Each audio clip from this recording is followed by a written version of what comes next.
Tonight on CTV News at 11:30. One of the new Ontario Northland trains has collided with a pickup truck in Bracebridge. Plus, a Timmins church is facing a $5,000 bill after someone stripped its air conditioning of copper. Someone or some persons came and completely destroyed our air conditioning unit. It's the latest in a string of copper thefts across the city.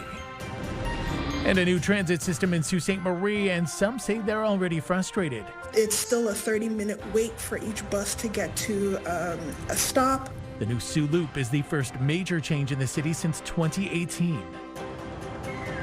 CTV News at 11:30 with Ian Campbell and Tony Rima with weather. Good evening. Thanks for staying up with us. The search for a missing man in the Worthington area just west of Sudbury has come to an end. Greater Sudbury police say the 33-year-old is deceased, but that there is no suspicion of criminality or foul play. He had been last seen Tuesday in the area of High Falls Road. A large-scale police operation was conducted to locate him, including a ground, water, and aerial search. Police are thanking search and rescue teams for their efforts and assistance. One of the new Ontario Northland train sets has been involved in a collision with a truck.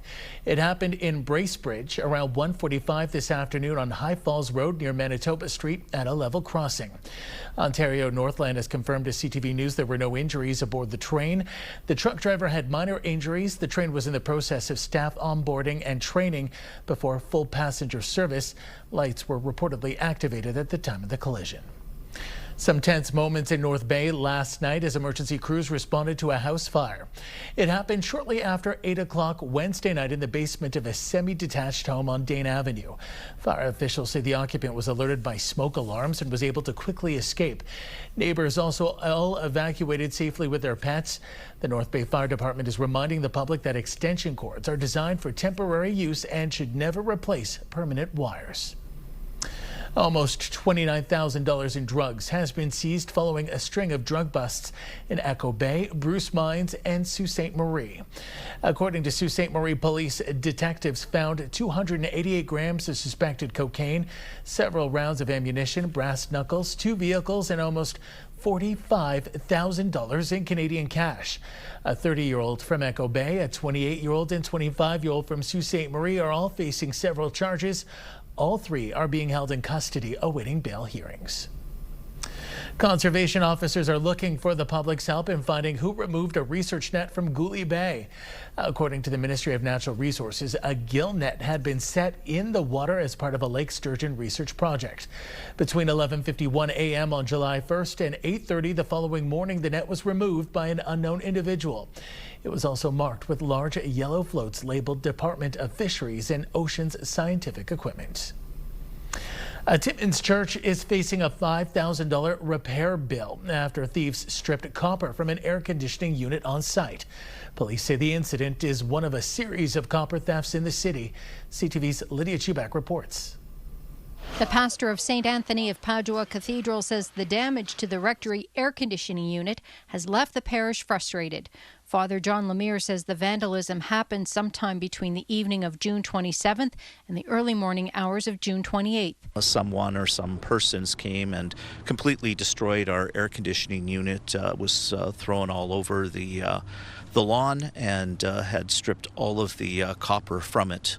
Lemire says it's especially difficult to see the parish targeted given the support the church provides through its charitable programs. And so to have someone come and to vandalize it and to steal it for $7 to $10 worth of monies when you consider all that we do to support the community, it was certainly very disheartening. Timmins police say 4 copper thefts have been reported over the past 2 months, including incidents at both businesses and private properties.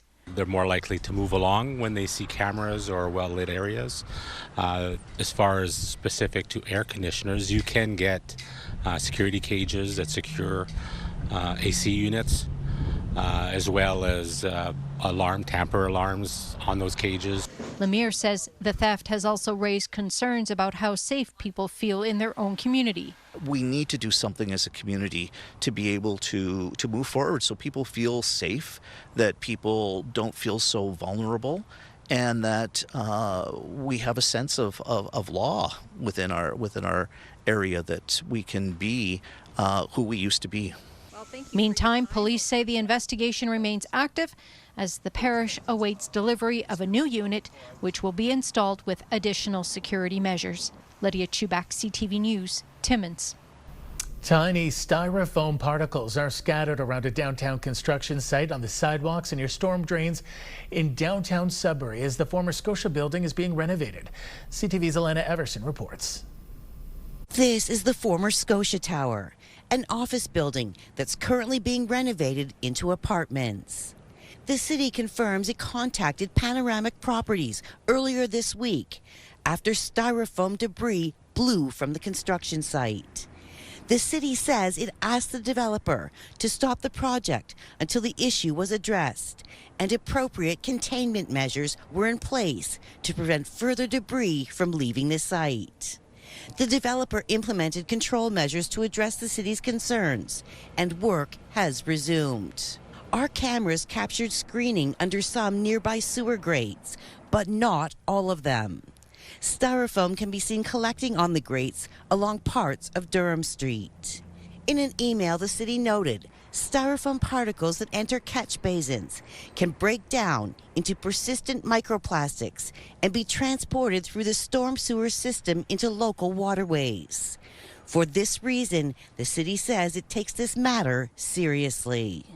The sewer use bylaw prohibits the discharge of material that may interfere with the storm sewer system or result in floating debris entering receiving waters. Elena Everson, CTV News, Sudbury.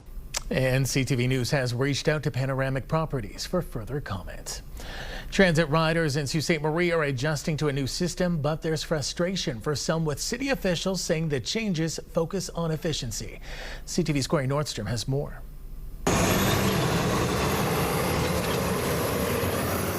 It's been about a month since the city of Sault Ste. Marie altered its transit routes. The new Soo Loop represents the first major change since 2018.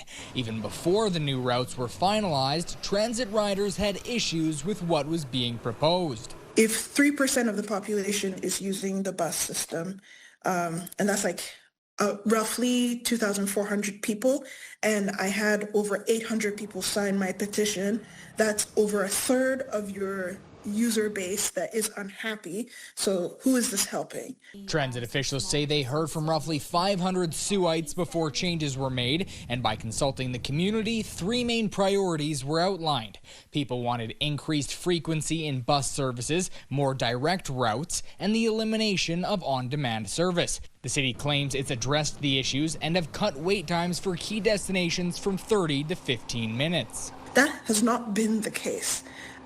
It's still a 30-minute wait for each bus to get to a stop. Another area of frustration for Uday and those who signed her petition is reduced service to the outskirts of the city. In the far west end and the far east end of the city, we actually have lower service demand. So that's why we use the same amount of resources and we just reallocated them a little bit differently. So those areas that had low passenger ridership got a little bit less service than those areas that have higher demand. Miners says they've heard feedback of all types since the Soo Loop was implemented and advises riders to reach out to see if there's a more efficient route they could be taking to avoid long wait times. The big thing with this new network is that we're recording every piece of feedback that we get, positive or negative, so that we can review it as we hit certain milestones and we can say, hey, this is where our passengers are really struggling. Here's where we're doing well. We might need to make some adjustments. Reviews of the transit system will be conducted when post-secondary students return in the fall and winter impacts are known around March. Riders can visit the transit tab on the city's website to submit their feedback. Corey Nordstrom, CTV News, Sault Ste. Marie. The Federal Minister of Industry, Melanie Joly, was in Sudbury today for several events, including a funding announcement for investments into critical minerals. We're investing nearly $7 million in 2 Canadian-led projects. Joly announced a $7 million investment from the federal government into 2 Canadian companies. The organization Digital is investing $2.8 million into the Vancouver-based company Kuhnke Canada, while Nova Mera Surgical Mining will receive $3.8 million. Make investments in innovation. It helps the entire innovation cycle, and so that's how Sudbury will benefit.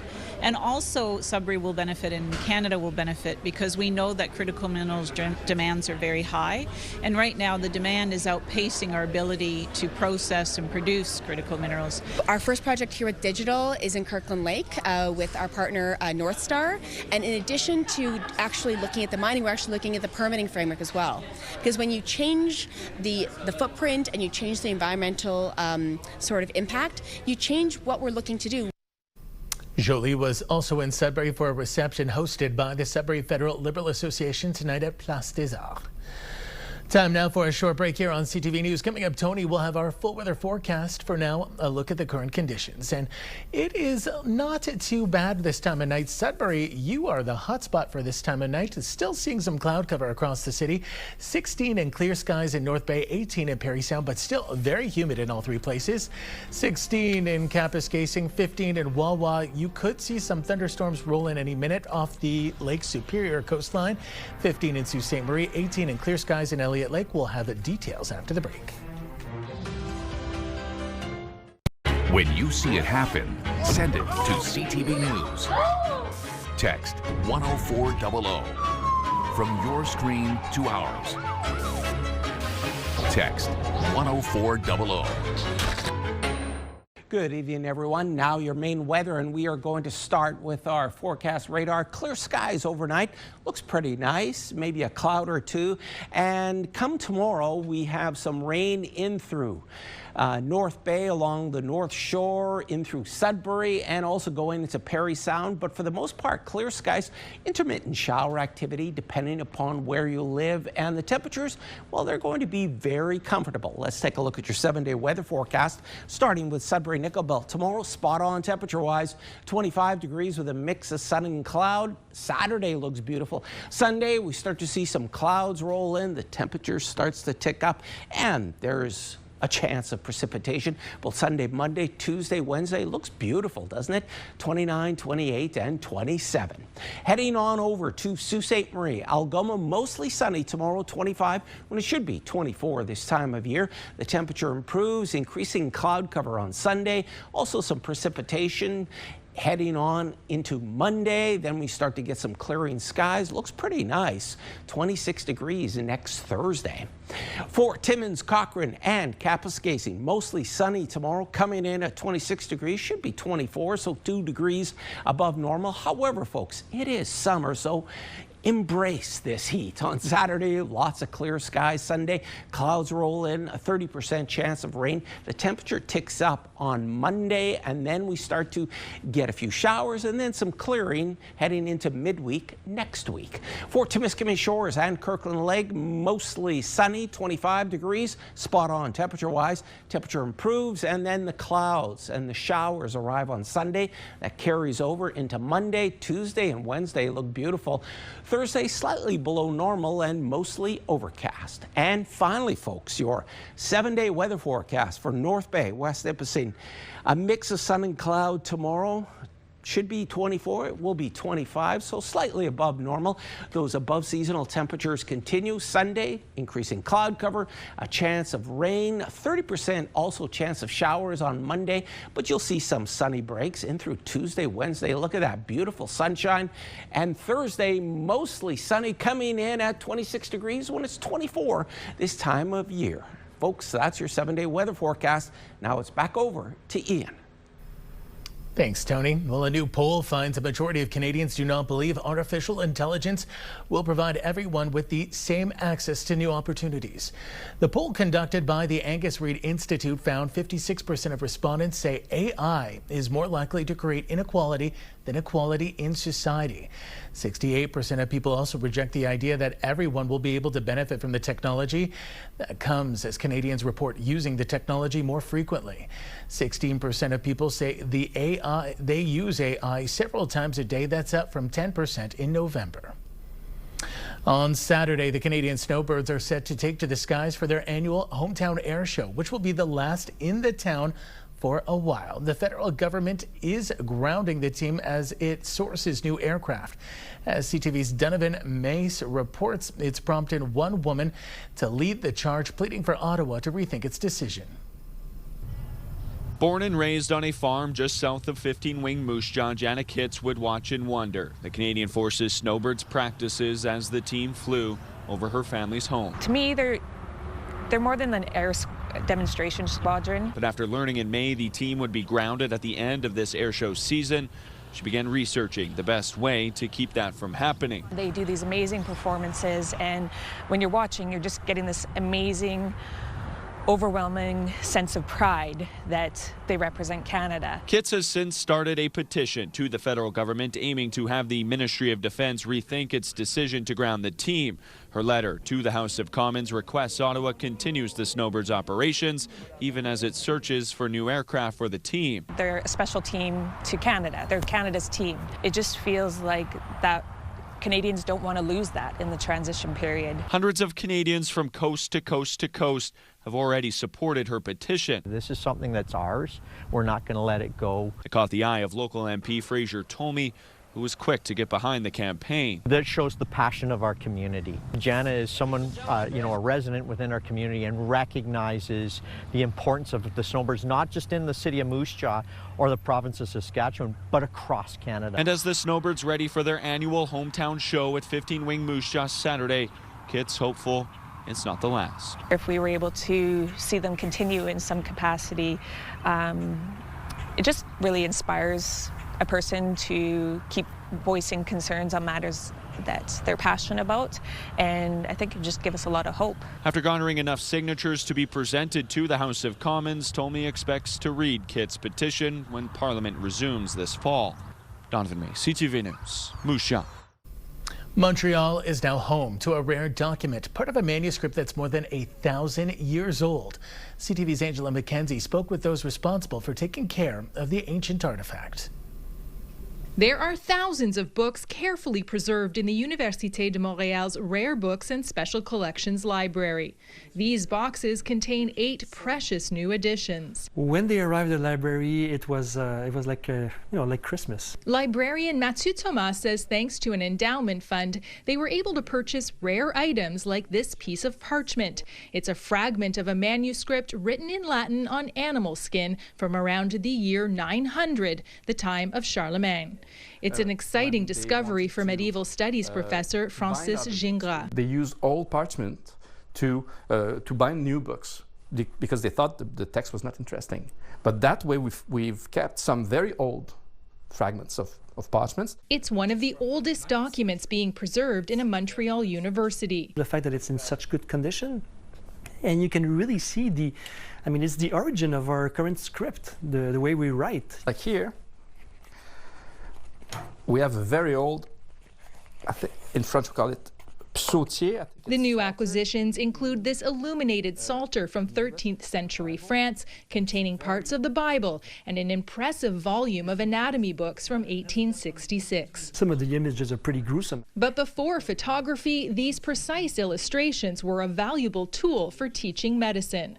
Gingras says researchers can bring these documents to life, making it essential to preserve them in a library rather than a museum or private collection. I've traveled a lot to see these manuscripts, to see books like that, and to know that now Montreal can also welcome researchers doing the same work. It's a form of pride. And for students, it can be an antidote to an increasingly digital world. Some of them are like, I can't wait to tell my parents that today I touched a book from the 14th century. The library also offers guided tours to the public once a month, so everyone can get close to unique fragments of history.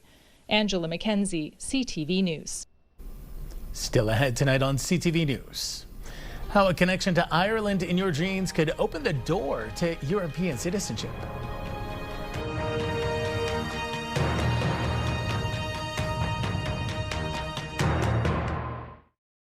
The quarterfinals at the World Cup began today with France taking on Morocco. Touré. Mbappé!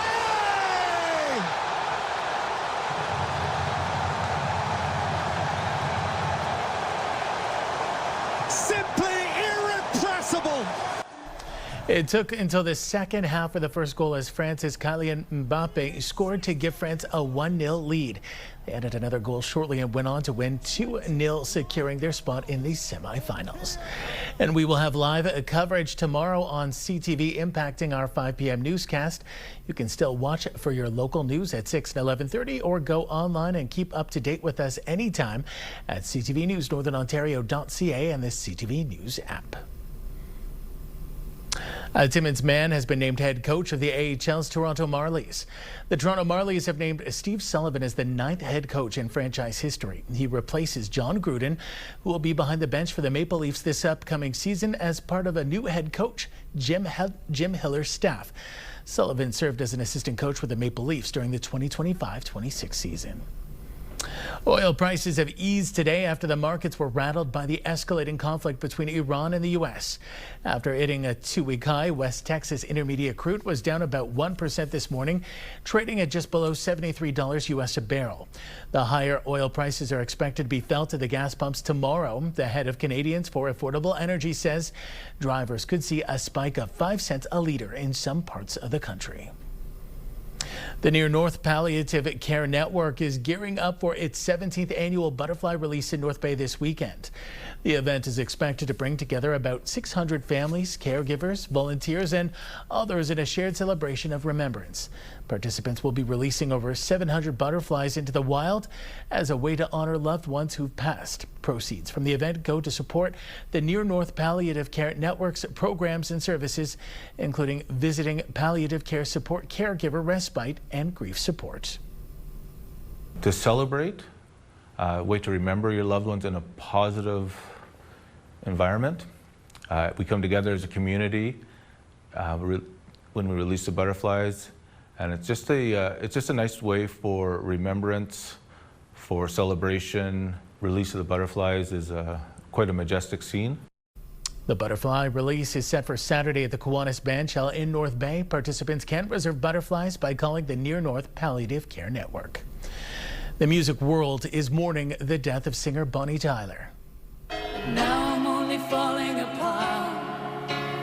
There's nothing I can do, a total eclipse of the heart. Tyler, who was born in Wales, was best known for her 1983 hit Total Eclipse of the Heart. The song spent a month at the top of the U.S. charts. Tyler, who was a 3-time Grammy nominee, died in hospital in Portugal where she had recently undergone surgery. Bonnie Tyler was 75 years old. For many Canadians, a connection to Ireland could open the door to European citizenship, and interest appears to be growing. CTV's Jonathan McInnes looked into what's driving the surge. Irish roots run deep in the Maritimes. I'm very proud to be both Canadian and Irish as well. A company called Irish by Descent helps people pursue their birthright citizenship. Last year, more than 2,000 Canadians filed applications. That's nearly a 50% jump. Well, it's been remarkable, really, the increase in people seeking to become Irish citizens, and the foreign birth registration is the first step in towards citizenship. You get that, and then you can apply directly for an Irish passport. And being a citizen of Ireland has benefits throughout the European Union. If you can get a passport for Ireland, you have access to any of the European Union countries as basically a citizen of them as well. Searches for citizenship information could continue to grow. 2027 will be the 180th anniversary of Irish immigration into Canada to escape the potato famine. Next year's a big year, and they've created a big initiative to celebrate culture and festivals that promote Irish and Canadian culture. One of the biggest Irish festivals in Canada happens annually in Miramichi. It's obviously a festival bringing people together, and it celebrates the culture of the rich Irish roots that came to Canada. Doherty sees the increase in birthright citizenship as a benefit to Ireland. Well, Ireland gets huge economic gain from the diaspora, because not only do they come as tourists to Ireland, but they also come maybe to live in Ireland. And celebrate two cultures that have had close ties for nearly 2 centuries. There are nearly 4.5 million Canadians with Irish roots, and 600,000 of them are here in the Maritimes. Brian Doherty thinks the number of those people seeking Irish citizenship will only continue to grow. Jonathan McInnes, CTV News, Halifax. I've got Irish roots. What a fascinating way to end this tonight. That's our newscast this Thursday night. Again, our 5 o'clock, we'll have soccer tomorrow. So Marina Moore will join you with our next News for the North starting at 6. Thanks so much for watching, and I'll see you tomorrow as well. Good night.